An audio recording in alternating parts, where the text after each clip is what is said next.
За Fashion Week у меня происходит там около 300 ивентов за месяц. Когда мне люди говорят: ой, я не успеваю там что-то сделать, я думаю, значит не хочешь. Вот и все.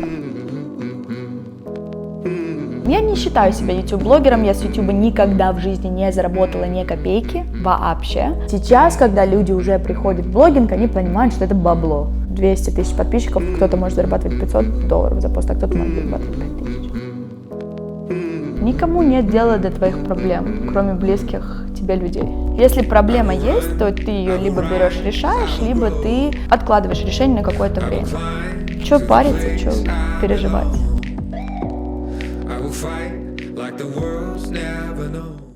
Круто, Маш, что ты все-таки ко мне доехала. Я очень рада, потому что с учетом того, насколько у всех быстрый ритм жизни, все работают, а ты вообще лягушка-путешественница. Я не успеваю там наблюдать постоянно где-то то там, то сям. Где ты сейчас живешь? Я живу в Нью-Йорке. Официально. Моя почта приходит туда, но на самом деле я провожу там всего лишь 2 месяца в году, 2,5. В основном, когда я приезжаю в Нью-Йорк, люди даже не знают, я просто приезжаю туда на 1 день и уезжаю опять, потому что проекты, и на самом деле у меня друзья по всему миру, и так сложилось, что у меня в Нью-Йорке не было никого близкого, и поэтому каждый раз, когда мне хотелось просто почувствовать себя классно или же провести время с близкими мне людьми, мне приходится куда-то лететь всегда, просто чтобы поужинать с друзьями, то есть... Ну, ты представляешь, поужинать с друзьями я не могу позвонить, мне надо покупать билет на самолет. Вот так сложилось. А как тебе нравится такой образ жизни? У меня такой образ жизни уже, с перерывом последние, наверное, 6 лет, и я устала. Я могу честно сказать, что последний год я уже думаю о том, чтобы перестать летать, чтобы быть больше дома, чтобы иметь свою рутину, ходить в зал, правильно питаться, потому что, несмотря на то, что это со стороны выглядит все круто и классно, перелет очень сильно действует на организм, смена часовых поясов постоянно тоже влияет на твое здоровье, на состояние твоей кожи, волос, да и всего в принципе. И ты реально стареешь быстрее. Потому что это стресс. Это стресс такой, который ты не ощущаешь, а потом в один день ты просыпаешься, и ты понимаешь, что у тебя началось дикое акне. У меня было 2 месяца назад, я плакала, у меня было такое ужасное акне, у меня просто вся кожа была в рубцах. И это просто резко произошло? Это было, да, из-за стресса, из-за недели моды, потому что я не спала, я не питалась нормально, и в таком режиме я прожила, 30 дней, получается, и потом, когда я смыла весь макияж, я такая: господи. Но это было ужасно, это правда, у меня такого акне, мне кажется, никогда в жизни не было. У меня вообще чистая достаточно кожа всегда была. Ты понимаешь, что для девочки, которая постоянно на камере, это очень большой удар как по самооценке, так и, в принципе, по качеству твоей работы. Потому что клиентам важно видеть то, какая ты есть, а не с фейстюном постоянно, знаешь.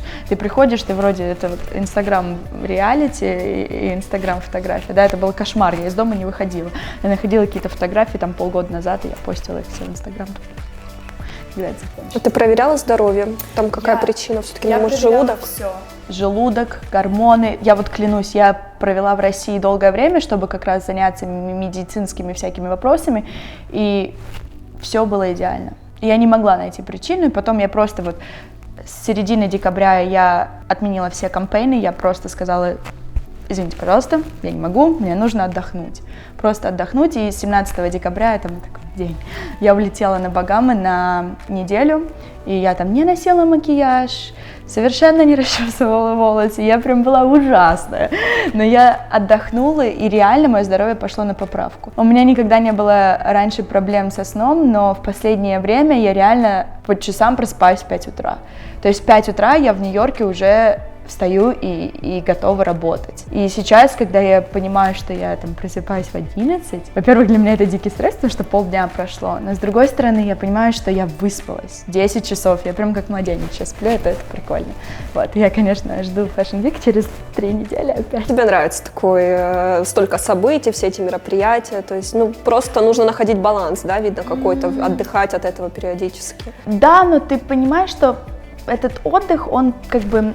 Fashion Week, ты очень много работаешь, очень много. Там, за Fashion Week у меня происходит там около 300 ивентов за месяц. Я встречаю 1000 людей, с каждым надо поговорить, каждому надо уделить время. Я не знаю, сколько аутфитов я меняю, я сбиваюсь со счета. Это просто, это такая мясорубка.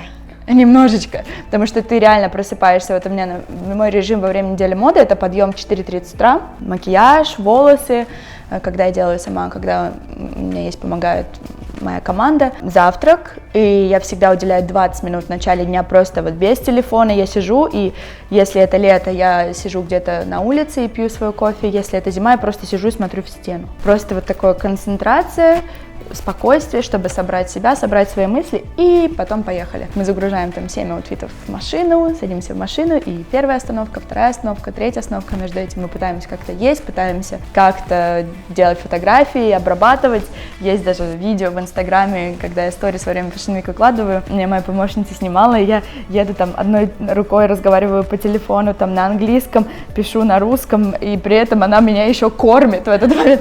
То есть это на самом деле очень крутой опыт, потому что ты понимаешь, что в принципе ты можешь все в жизни успеть. Когда мне люди говорят: ой, я не успеваю там что-то сделать, я думаю, значит не хочешь. Вот и все. Остановитесь на секунду и мысленно представьте себе идеальную работу. Путешествие по миру, высокий доход, ваше лицо на обложках мировых журналов, рекламных кампейнов и к тому же полная свобода действий. Совсем скоро это может стать вашей реальностью. Миллионы молодых парней и девушек живут именно так. Всего один шаг отделяет вас от мечты – это принятие решения. Всему остальному я научу вас в своей онлайн-школе всего за 2 недели. Вы получите пошаговую инструкцию для старта и продвижения модельной карьеры. Я стану вашим наставником и поделюсь четкой стратегией, следуя которой день за днем вы станете успешной моделью, без лишних усилий и потраченных впустую денег. Вы получите ответы на все свои вопросы, с чего начать, что ожидать от этой работы и как добиться успеха за максимально короткие сроки. Первые результаты появятся уже во время занятий. Вы сразу сможете создать свое профессиональное портфолио, попасть в модельное агентство и начать зарабатывать. По окончанию обучения у вас будет не только готовый модельный бук, снэп, правильно настроенный Instagram-профиль, но и все инструменты, чтобы стать моделью с нуля или вывести свою карьеру на новый уровень. Самое главное – это применение знаний, которые вы обретете, и ваше желание стать моделью. Переходите по ссылке в описании под видео и бронируйте свое место в моей онлайн-модельной школе. Количество мест ограничено. У тебя очень интересная работа, я думаю, многие мечтали бы о такой жизни. Просто, как я говорю, очень важно соблюдать вот этот баланс, потому что когда ты общаешься с таким количеством людей, столько ивентом, то есть ты отдаешь свою энергию, и, понятное дело, когда ты отдаешь, но никак это не восполняешь, понятное дело, это приводит к, наверное, какому-то эмоциональному выгоранию, изнемождению. Вот ты рассказывала, ты столкнулась с этим. Ну да, но это всегда происходит. Я уже знаю, что после недели моды я всегда заболеваю. Это классическая история. Ты себя считаешь интровертом или экстравертом? С детства я была экстравертом большим. Я прям не могла находиться одна. Обожала людей, до сих пор обожаю. Но в какой-то момент, кстати, когда я переехала в Лос-Анджелес, я стала большим интровертом. Я сидела только дома, я училась в школе, у меня был, может быть, 1-2 человека, с кем я общалась. Мне было так комфортно, мне было так классно, это был такой период в моей жизни, но я устаю от людей. То есть, если кто-то перезаряжается в компаниях, там, тусуясь, для меня это энергозатратная история. Мне классно лежать на диване, смотреть Netflix и желательно в подмышке у кого-нибудь классного. Нужно было еще так натренироваться, то есть ты все равно регулярно встречаешься с людьми, у тебя постоянно происходит какая-то коммуникация, и при этом ты от этого устаешь. Как ты вообще с этим справляешься? То есть ты выработала какую-то манеру поведения, общения с людьми, что ты как-то поверхностно с ними общаешься, либо у тебя вот как-то на автомате улыбнулась, спросила, как дела, и пошла к следующим, либо как у тебя это все происходит? Модный бизнес — это не про дружбу, да, наверное. Ну, естественно, у меня есть и друзья, с которыми я близко общаюсь за пределами недели моды и так далее, но это просто нетворкинг. Есть определенный алгоритм того, как ты общаешься с людьми. Какие вопросы стоит спрашивать, какие не стоит, что стоит отвечать, что не стоит. Если меня спросят, как у меня дела, я не имею права сказать, что у меня плохо. Даже если у меня плохо. Я сейчас вспомнила ситуацию, у меня была неделя моды, Нью-Йорк Fashion Week, и у меня умерла бабушка ночью. Да, и она мне была как мама, то есть фактически я потеряла маму, потому что она меня воспитала, и на следующий день мне надо было в 9 утра быть на шоу. Я не спала всю ночь, потому что я думала об этом, и на следующий день я проснулась, сделала макияж, пошла на шоу. Мне многие писали, что вот ты бесчувственная, тебе надо лететь к родителям. Просто люди не знают, насколько мне было тяжело в этот момент, и насколько даже мне сейчас тяжело, да, но я выбрала быть на работе, чтобы просто отвлечь себя от этих мыслей. И когда меня спрашивали в 9 часов утра, как дела, новые какие-то люди, я говорила, все классно. Все классно, все хорошо, Fashion Week, все. Понимаешь, ты не имеешь... Ты просто одела маску вот так вот и отыграла. Да. Не то, что это не маска, просто никому нет дела до твоих проблем, кроме близких тебе людей. Это правда. Это большая правда, и зачем? Негатив какой-то людям давать, у них свои проблемы есть. Если ты им даже скажешь, что всем, понимаешь, всем все равно. Я предпочитаю свои проблемы, несмотря на то, что у меня есть близкие люди, я предпочитаю свои проблемы обсуждать с психологом, нежели чем с ними. Хотя я знаю, что я могу им доверять на 100%, это люди, которые меня поддержат, но я настолько, наверное, ценю наши отношения, что я хочу их сделать как можно больше светлыми, чем вносить какой-то негатив. Я терпеть ненавижу, когда люди ноют, когда люди ворчат, когда они говорят о своих проблемах, потому что для меня последний год проблем не существует. Если проблема есть, то ты ее либо берешь, решаешь, либо ты откладываешь решение на какое-то время. Чё париться, чё переживать. Но так как людям надо так же, как мне, поговорить еще со 100 людьми сегодня, просто чтобы показать, что ты живой, напомнить о себе лишний раз, там, как-то законтачиться, потому что неделя моды — это просто, там, так говоря, условно, такая конференция, обмен визитками, обмен контактами, и потом, когда это весь месяц заканчивается, мы даже подводим итоги, мы там выписываем все контакты в Excel, с кем мне интересно было встретиться, мы идем на кофе, мы начинаем разговор с этой компанией, то есть... это такой нетворкинг, и надо это делать быстро и не занимать ничего время, и понравиться в самый быстрый момент времени. Нетворкингу ты училась, либо у тебя естественно как-то это получается, либо вот действительно были какие-то лайфхаки, вот которыми ты обучалась, кто-то тебя, возможно, учил все это время, пока ты в Америке живешь? Мне кажется, что это опыт, и... не хочется раскрывать все мои тайны, но... Мне вот тяжело дается нетворкинг, я не умею. Ты должен, знаешь, быть таким глупым умником. Ты должен знать обо всем и понемножку. Что происходит там, сям, 5-10. То есть всегда, чтобы тема перетекала в другую тему. Но это опыт, и это, наверное, такой психологическая даже работа какая-то над собой, когда ты приходишь, самое сложное — это сделать этот первый шаг, подойти и сказать: «Привет! Как тебя зовут?» Или там... Когда я общаюсь, я раньше не знала, как найти мне того нужного пиарщика, этого бренда, там, хеда, да, там, главного самого. Я смотрю на имейле, как зовут, я подхожу там к кому-то, я же не знаю, как он выглядит, правильно, девушка или молодой человек. Я подхожу к хостес, спрашиваю: вы знаете, как это? И потом я хожу как дурочка, говорю: а вы не видели вот этого человека? Кто-то видел? То есть ты целенаправленно идешь на ивент, знаешь, с кем тебе нужно познакомиться, спрашиваешь о нем, ищешь и заводишь сама разговор? Говорю: привет, спасибо большое за приглашение, в зависимости какой ивент, там, классная декорация, мне очень нравится этот продукт, там, или же что-то ты всегда можешь найти, о чем поговорить. И скажи, вот ты всегда добиваешься своих целей, вот желаемого от этого человека, вот в процентном соотношении, чаще всего добиваешься или нет?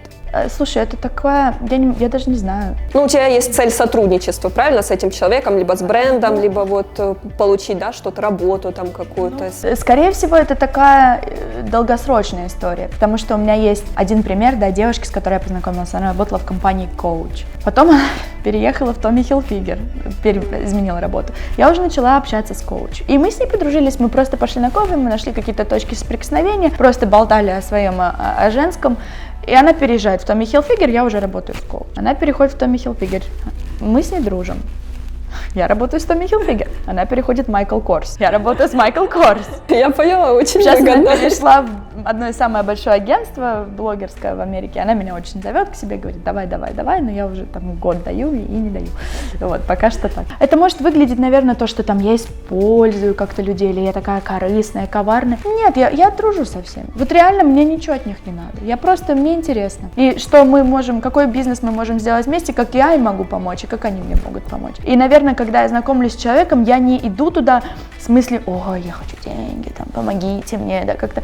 Я иду с намерением, что я хочу вам что-то сделать. Просто так. И мне кажется, это энергетически чувствуется. Не, на самом деле все правильно. Мы вот с Марисен разговаривали о том, что любое общение, любая коммуникация людей — это мы что-то даем, я даю что-то человеку, человек что-то дает мне. И неважно, что это может быть энергия, это может быть диалог, поддержка, это может быть что-то материальное, услуга и так далее. Любое общение людей построено на этом. Я считаю, всегда надо просто быть благодарным, знаешь. Я такой человек, я вообще люблю людям помогать, я кайфую от этого. Я люблю видеть счастливые глаза других людей. Если человек меня использует, да и пусть использует. Мне-то какая разница. Я ему помогла, плюс к моей карме. Маш, сколько ты занимаешься уже блогингом? Сколько себя помню? Ну, наверное, лет... Господи, сколько мне лет? Ну, вот 7-8 лет. И вообще, с чего ты начинала? Это был Инстаграм изначально? Да, Инстаграм. Я не считаю себя YouTube-блогером, я с YouTube никогда в жизни не заработала ни копейки вообще. Я начала просто вести Инстаграм как модель. Я была моделью, но какая из меня модель? Вот. Нет, ну серьезно, я никогда бы не смогла делать хай-фэшн, потому что у меня не хватает роста. И, знаешь, есть нутро человека. Я не модель внутри себя. Типаж человека. Вот ты идешь и такой, ты можешь угадывать, да, он архитектор, там, она модель, она... И когда тебе с детства говорят, условно говоря, тебе говорят, ой, или там незнакомые люди, а ты модель? А ты могла бы стать моделью, ты модель. И такая, окей, может быть, я модель, может быть, мне стоит попробовать, ты попробовала, у тебя получается, да. Мне никогда не говорили, ты модель. Я просто сама себе в голову вбила, что вот мне надо. Ну, попробовала, не мое. Но мне всегда говорили другое, что у меня прикольно получается играть, я в театре играла, что я очень артистичная, что я очень смешная, что я такая... немножко чумачечая, да, веду себя как-то неадекватно иногда. Ну, мне кажется, это прикольные характеристики. Но пока что я занимаюсь блогингом, потому что это то, что приносит мне деньги, это то, что мне нравится. Как, на твой взгляд, поменялся блогинг, вот когда ты начинала и вот сейчас? Когда я начинала, это было хобби. Никто с этого никогда не зарабатывал, и люди это делали от чистого сердца, это была некоммерческая совершенно история. Люди хотели общаться, люди хотели делиться. Сейчас, когда люди уже приходят в блогинг, они понимают, что это бабло, что это классные возможности продавать, что это классные возможности показать себя, посмотреть на других и так далее. И я, наверное, не встречала ни одного человека, кто бы приходил сейчас в блогер и сказал, я хочу найти друзей в интернете. Вот нету таких людей, все такие, что ты хочешь? Я хочу себе Rolex. Не, ну творчество для некоторых, это что же ведь ну, сейчас? Да, для кого-то творчество, да, но вот если большинство, наверное, сейчас приходит, не хочу лукавить, реально из-за того, что это хороший способ заработать деньги. Это хорошо или плохо, да. На твой взгляд? Это почему бы и нет, почему бы и да. Я за тех людей, знаешь, мне не нравятся люди, которые пишут, вот вы блогеры, ни хрена не делаете, деньги зарабатываете. Возьми, тоже ни хрена не делай, зарабатывай. Welcome to the club, знаешь, как бы. Как ты считаешь, сейчас такое время, что каждый второй хочет быть блогером, сейчас очень много блогеров, конечно же, высокая конкуренция, и как это вообще повлияло на расценки? Чувствуешь ли ты сейчас, что сейчас можно заработать на самом деле меньше, чем, например, несколько лет назад, да. Когда блогеров было меньше? Да, был такой период, я его называю годом бума, такого пару лет назад, когда люди только компании начали менять свои бюджеты с не диджитал на диджитал, и тогда бюджеты были космос, или ну просто космос. Мне когда говорили, сколько люди зарабатывают, я просто сидела такая, я в шоке была.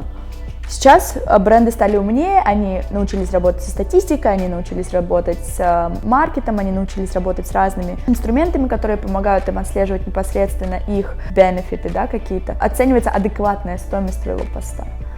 Вот. Ну, плюс имидж, там, популярность, потому что многое влияет. Медийность влияет на расценки твоих постов, куча всего. Очень много всяких факторов, которые могут твой пост поднять от там, $500 до 5000, да, хотя аудитория может быть одна. 200 тысяч подписчиков, кто-то может зарабатывать $500 за пост, а кто-то может зарабатывать 5000.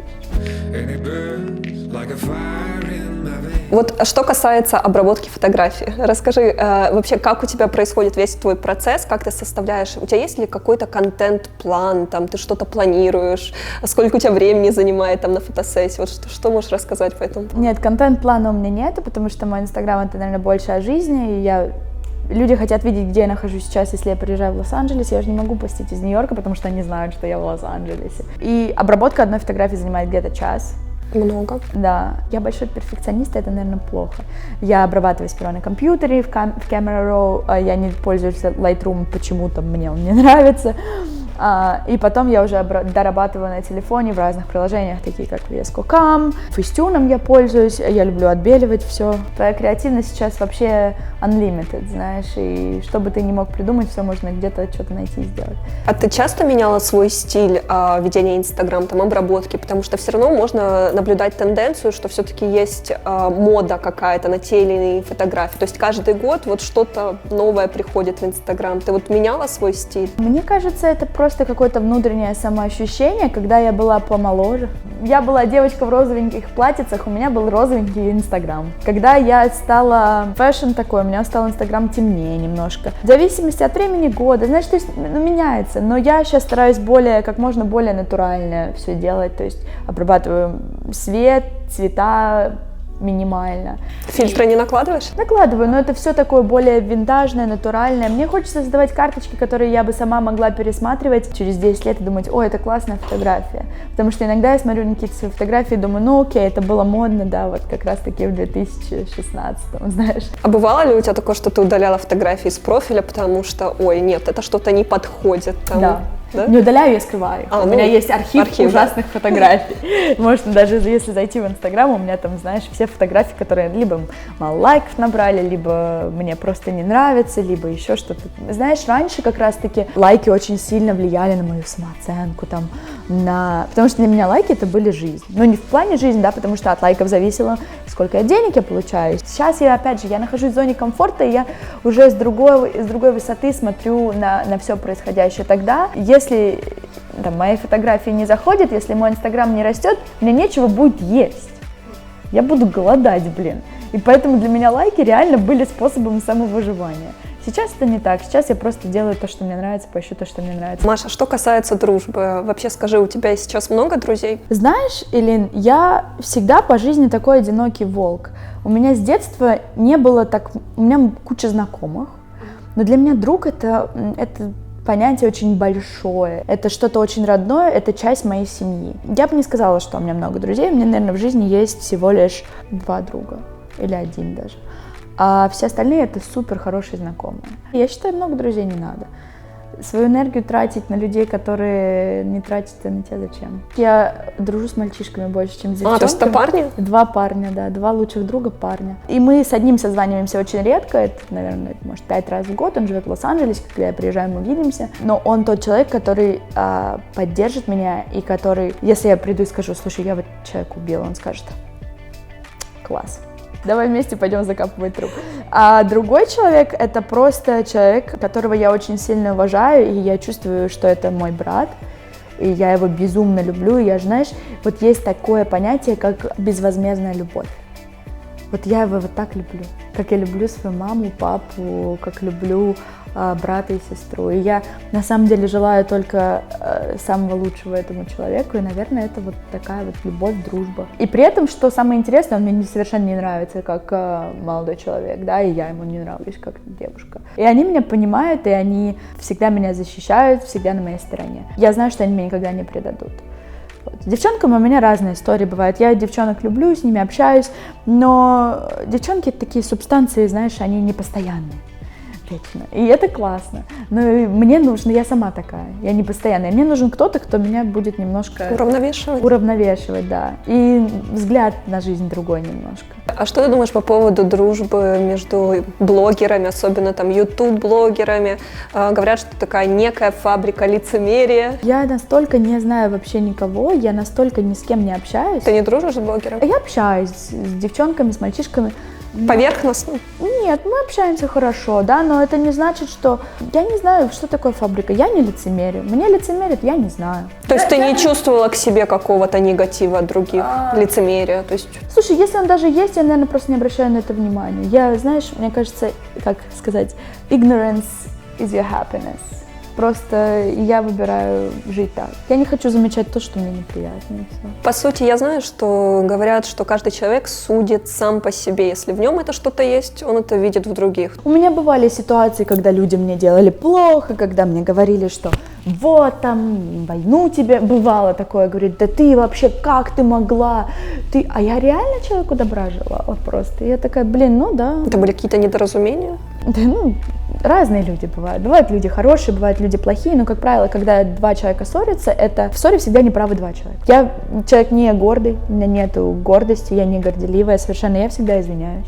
Я не вижу ничего в этом плохого, я всегда ищу компромисс, но если человек не готов пойти на то же, то это его решение. Вообще были когда-то публичные скандалы? Нет. Ну, были, типа, знаешь, я такой таинственный человек, вокруг меня много тайн. Никто не знает, что случилось, но почему-то мы больше не общаемся. Я никогда ни с кем не ссорюсь, я ненавижу наживать себе врагов. Если даже происходит какая-то ситуация, я стараюсь сделать так, чтобы мы с этим человеком остались как минимум в нейтральных отношениях. История, которую я знаю о тебе в плане каких-то конфликтов, это вот то, что 100 лет назад уже все обмыли косточки этой ситуации, да, Соня Эйсман, что вы дружили, потом вы да. поругались. Просто мы перестали общаться. Люди, понимаешь, им вот всем нужна драма. Вот как только у меня в жизни происходит какая-то драма, я тебе клянусь, у меня подписчики идут вверх. Я не люблю хайпить, да, и поэтому мы не ссорились, но людям хочется придумать драму. Когда ты в последний раз вообще ее видела, либо общалась с ней? Год назад это было. Хотя, может, не общаемся сколько, 3, больше лет. На Victoria's Secret шоу мы виделись. Вот. Я до сих пор могу написать привет, как дела. Ну, я думаю, что Соня... Я давно с ней, правда, не общалась, но я думаю, что она сейчас живет своей жизнью, у нее все хорошо. Ты вообще что-то знаешь о ее жизни сейчас? В последнее время нет. Я ей писала какое-то время, она мне не отвечала. Но это не потому, что я думаю, она не хочет мне отвечать, а потому что есть твоя приватная зона, которую ты оставляешь сама себе. И я, наверное, очень сильно сглупила, показав свои отношения на камеру в какой-то момент, потому что когда мы расстались, слушай, расставание — это уже такая тяжелая хрень. И когда тебе еще постоянно тюкают, а тот парень был лучше этого парня, а вы расстались, нет, вы должны сойтись, там, тебя постоянно... Я рассталась с человеком, год назад, мне до сих пор пишут эти комментарии, там, до сих пор... Ты про Марселя? Про Марселя, да. И мне тяжело, мне и так хреново. Чего вы мне еще добиваете? И я потом в какой-то момент, наверное, поэтому я перестала снимать YouTube, потому что я либо показываю все, я не могу быть лицемерной, я не могу быть, ой, сегодня хороший день, мы там едем туда-то, а еще 20 человек, которых я не хочу показывать за камерой. Я все показываю. Мне нравится так, мне нравится говорить глупые вещи, мне нравится быть настоящей без макияжа. Мне так, вот от этого я кайфую. Я в какой-то момент решила, что я не хочу показывать свою личную жизнь, потому что я не хочу, чтобы меня обижали. Ну вот реально мне надоело, что меня еще мои подписчики обижают. И обижают там моих молодых людей. Обсуждают это там, почему я с этим молодым человеком, ой, там она с ним из-за этого, она с ним из-за того, а он такой, а он такой. Да блин, какая нафиг кому разница? А вы с Марселем остались в хороших дружбах? Мы дружили какое-то время, но потом у него появилась девушка, кстати, которая мне очень сильно нравится, и она против нашего общения. Мы на очень дружеской ноте поздравили друг друга с Рождеством и перестали общаться. Я хочу, чтобы у них было все хорошо в их отношениях, и я не вижу смысла мне туда лезть. Парень имеет смысл меняться. Ну вот у меня, когда ты не находишь своего человека сразу, я не обязательно, там, с Марселем я встречалась год. У меня бывают какие-то там, какой-то флирт с разными молодыми людьми сейчас. Я не на 100% уверена, что это мой там человек надолго или это все. И когда у тебя там, ты общаешься месяц с одним парнем, ты общаешься месяц с другим парнем, с третьим парнем, не обязательно, что я с ними там сплю, не обязательно, что у меня с ними отношения, просто я с ними общаюсь. И если я буду каждого показывать, понимаешь, люди такие, у нас в России любят ставить сразу клеймо, да, ну ты понимаешь какое. Блин, если я дружу и флиртую с парнем, почему легко? Я свободная девушка, что хочу, то и делаю. Вот и все. Фотографии с Марселем ты удалила со своего инстаграма? Потому что я помню, что у вас были очень красивые фотографии, и вас Кэт фотографировали. Нет, я не удалила. Мне нравятся эти фотографии, почему я должна удалять, это часть моей жизни. И мы расстались в хороших отношениях, да даже если и в плохих.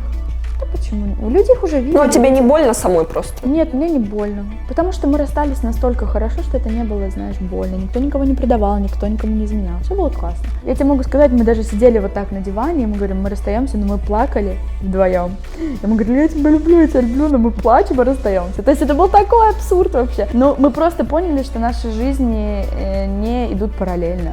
Он нашел, мне кажется, более себе подходящую девушку, чем я. Как ты считаешь, в Америке сложно завязать отношения? Вот все жалуются, говорят, LA такой город, все такие несерьезные, еще хуже. Да, хуже. Мне кажется, сложно. Люди думают очень много о себе и не всегда, опять же, готовы идти на компромисс. И И отношения — это компромисс, это большая работа вдвоем. И еще, знаешь, мне кажется, мы такие избалованные с этими всеми приложениями. Короче, суть в том, что если вам не нравится, как человек дышит, вы можете пойти на это приложение, найти себе нового, который дышит по-другому. Я вот недавно говорила одной знакомой, говорю, вот представь, раньше, там, когда не было этих социальных сетей, не было этих всяких приложений, вот ты видишь какую-то девушку, тебе она очень понравилась, ты увидела в кафе, в ресторане, на улице, и ты знаешь, что если ты сейчас не подойдешь, не возьмешь ее номер телефона, не познакомишься, все, ты ее никогда не увидишь, и все. Ты мог познакомиться с кем? Ну, там, с девушками, которые у тебя на работе, там окружают, но это было небольшое количество людей. А сейчас все на виду, ты можешь найти кого угодно, ты можешь там, так, мне нужна брюнетка, вот такой рост, вот такая, вот, и все, и ты находишь. Да, просто в Explore Page одну фотографию пролистнул, все такие же остальные. Ты находишь тысячи таких девушек. Раньше такого не было, а сейчас просто большой выбор людей. Я верю в судьбу, и я никогда, знаешь, не ищу себе никого. Мне кажется, все, что вот это подстроено... Все, что твое, твоими будет. Да. Мне нравится тоже эта концепция. Как-то это должно произойти натурально. Вот просто натурально. Случайно, не случайно, друзья, не друзья. Но я не буду сидеть и искать себе парня. Маш, у тебя прекрасная фигура, модельная, я бы сказала. Ты когда-то что-то для этого делала, либо это генетически? Мне очень сложно дается сохранять себя в такой форме, потому что я реально себя очень во многом ограничиваю, и я не хочу говорить, что у меня есть расстройство пищевого поведения, потому что это не так, я ем все, что хочу, как хочу, но реально мне это не дается легко. Многие люди там, ей легко дается есть только шпинат и лосось, потому что она это любит. Ну, мне нравится это больше, чем чипсы. Я стараюсь себя ограничивать в калориях, я стараюсь себя ограничивать в том, что я ем, и постоянно там думаю об этом, да. Ты поправляешься, если... Да, я поправляюсь. Я могу запросто набрать там за неделю пару килограмм, если я не ем идеально. То есть у меня мое питание должно быть супер чистое, целые продукты, никакого сахара, ничего вообще, да, очень много воды. То есть если я, условно говоря, делаю себе такие cheat day, или там сейчас были праздники, это кошмар. Ну, правда, я поправилась там за неделю на 2 килограмма. Да, это не критично, но ты понимаешь, если ты не остановишься за эту неделю, да, то потом ты поправишься на 4. Я поправилась на 6 килограмм, я весила раньше 48. Это не здоровый вес, кстати. Но опять же, там, зависит от роста и так далее. У тебя рост?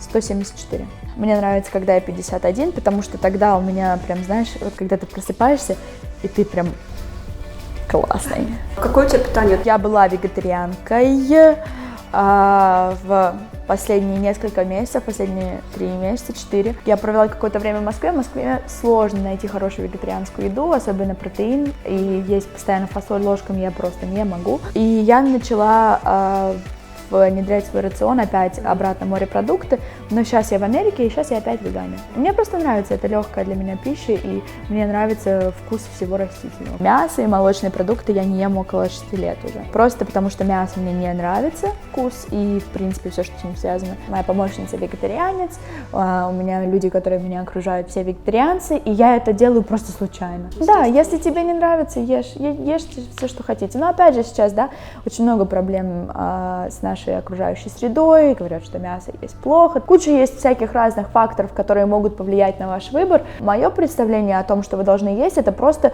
слушайте свое тело. Что касается этических соображений, как ты относишься, например, к меховым изделиям? У меня никогда в жизни не было шубы. Никогда вообще. Я, к сожалению, не могу отказаться от кожи, хотя я бы очень хотела, просто потому что у меня есть сумки, которые я об осознанном потреблении, да, и я за то, чтобы купить одну сумку, носить ее 20 лет, но не о том, чтобы покупать кучу разных сумок. То есть я за вложение в хорошие вещи. Ребят, всегда самое сложное – это сделать первый шаг. Затем вы и заметить не успеете, как вы втянетесь и больше не сможете представить свою жизнь без спорта. Я предлагаю вам сделать этот шаг прямо сейчас.